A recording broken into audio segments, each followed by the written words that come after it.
böyle bahşiş vereceğiz. Sandık kalkmıyor diyeceğiz.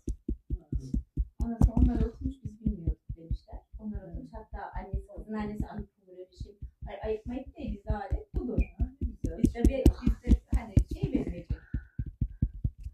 Bizde bir makas kesmedi. Ben Durunurdu.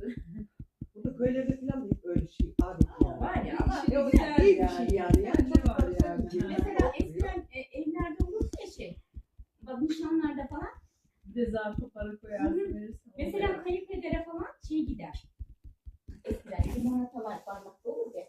Limonatalardan neler gider nişanlarda sözlerde. Kayınpedere ya da büyüklere gider. Onlar onun için ne? Parayla doldurur. Nişanlarda falan. Düğünlerde de yapıyorlarmış. Yani büyük hani sülalenin büyükleri atıyor hani ne varsa. Geline o. Geline çeyiz alsın. Şunu yapsın bunu alsın diye. İskender'da bizim mesela İstanbul'da öyle değil mi? İskender'da bizim akrabaların şeyde.